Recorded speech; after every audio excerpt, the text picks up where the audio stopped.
Comment est-ce que notre cerveau, ce simple kilo et demi de matière, arrive à créer tout ce qu'on vit, toute notre expérience subjective du monde? C'est une question qui taraude les scientifiques, les philosophes, depuis des siècles. Et aujourd'hui, c'est encore l'un des plus grands mystères de la science. Vraiment.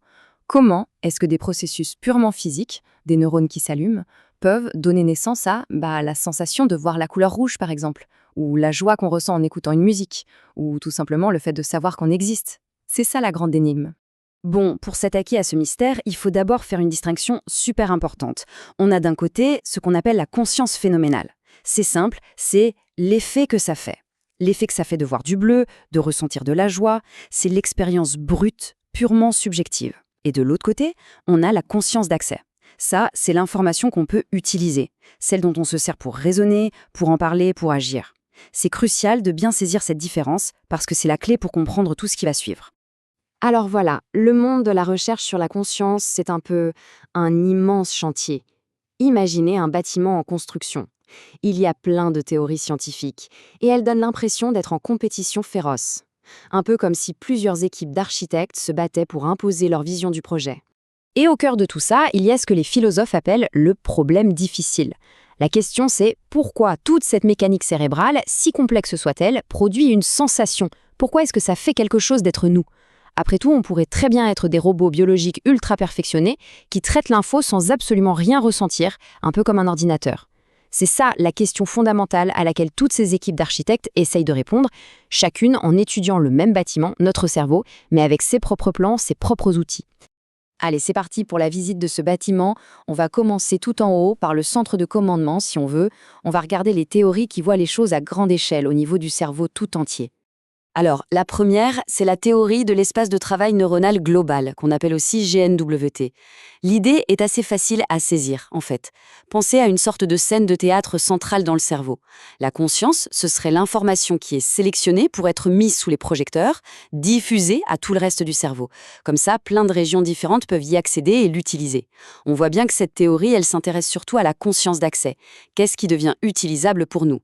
Et le processus est assez clair. Ça commence avec l'étape 1. Plein de petits traitements locaux se font en parallèle, de manière totalement inconsciente. Puis, à l'étape 2, une de ces infos devient assez importante pour franchir un seuil. C'est ce qu'on appelle l'ignition. Boum! Elle entre sur la scène, dans cet espace de travail global. Et à partir de là, étape 3, elle est diffusée partout via des connexions longue distance. Et voilà, cette info qui est maintenant partagée, c'est ça qui devient, à l'étape 4, le contenu de notre conscience d'accès. Ok, maintenant on quitte les étages supérieurs et on descend un peu. On va s'intéresser aux théories qui regardent de plus près les circuits locaux, comment les différentes pièces communiquent entre elles. Là, on rentre vraiment dans le détail du câblage de notre bâtiment. Et là, attention, on a la théorie de l'information intégrée, l'IIT, qui change radicalement de perspective. Pour elle, la conscience, ce n'est pas une information qui se balade. Non, c'est une propriété fondamentale de la structure du réseau lui-même. C'est un peu comme une toile d'araignée incroyablement complexe. Pour que la toile soit consciente, elle doit avoir 2 qualités. D'abord, être super intégrée. Tout est lié. Si on tire un fil, tout le reste bouge. Et en même temps, elle doit être super différenciée, c'est-à-dire qu'elle peut former un nombre astronomique de motifs différents. Et cette théorie-là, elle vise le cœur du réacteur, la conscience phénoménale, le ressenti pur. Ce qu'on voit ici, c'est une représentation de ce que l'IIT appelle une structure cause à effet. Et c'est là que l'idée devient vraiment radicale. Cette structure, cette toile super riche de connexions, ce n'est pas ce qui crée la conscience. Non. Pour l'IIT, cette structure, c'est la conscience. L'expérience consciente et la structure sont une seule et même chose. Ok, autre théorie, à cette échelle méso. La théorie du traitement récurrent ou RPT. L'idée de base est à la fois simple et super puissante. Imaginez, le premier signal, l'information qui va de nos sens, comme les yeux, vers l'intérieur du cerveau, ce flux aller est inconscient. La conscience, elle, n'apparaît que quand l'information fait le chemin inverse, quand elle rebondit dans des boucles de rétroaction ou récurrentes. La RPT décompose ça en 4 étapes. D'abord, étape 1 et 2, on a une première vague d'infos, elle est super rapide, complètement inconsciente. Le cerveau traite le truc sans qu'on s'en rende compte.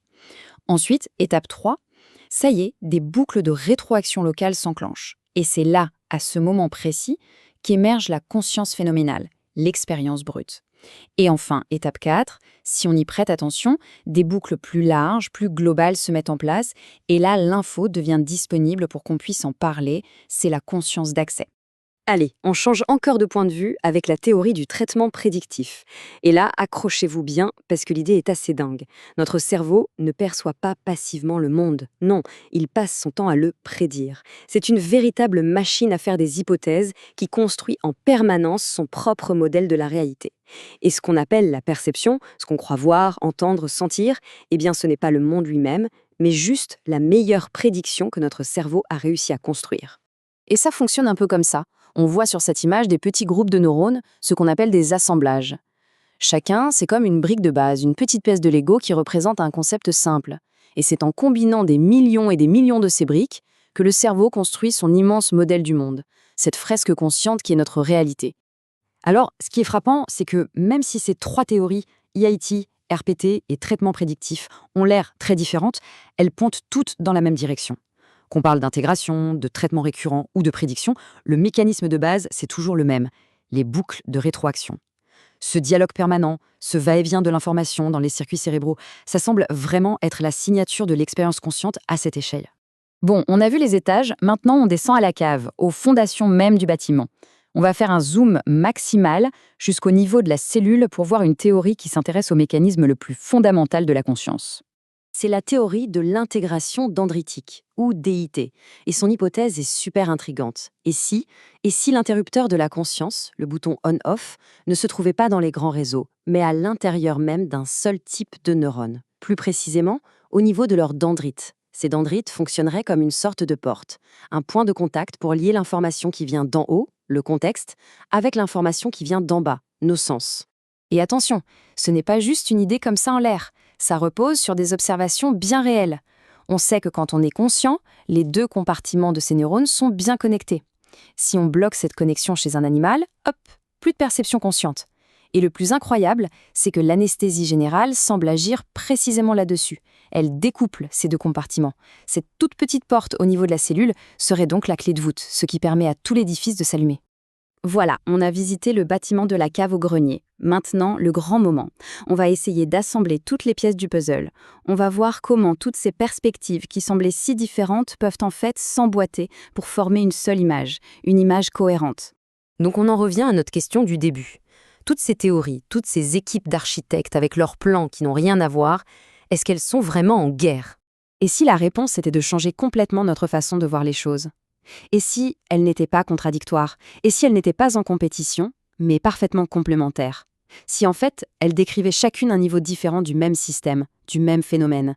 Ce qui nous donne au final ce plan d'architecture unifié. Tout en bas, au niveau micro, on a la DIT, c'est l'interrupteur, la porte au niveau de la cellule qui permet au courant de passer. Juste au-dessus, au niveau méso, on a l'IIT, la RPT et le traitement prédictif. Ce sont les circuits, le câblage complexe et récurrent qui tissent la trame de l'expérience subjective, notre fameuse conscience phénoménale. Et tout en haut, au niveau macro, on a la GNWT, c'est le système de diffusion, le grand écran qui affiche l'info et nous donne la conscience d'accès, la capacité à utiliser et rapporter ce qu'on vit. Et ce plan d'architecture, ce n'est pas juste une jolie théorie. Ça ouvre une perspective absolument vertigineuse. Parce que si on a vraiment le plan complet de la conscience, à toutes les échelles, du simple neurone jusqu'aux réseaux globaux, alors la question n'est plus de savoir si on peut construire une machine consciente. La vraie question devient, bon, concrètement, qu'est-ce qui nous manque pour commencer à la construire?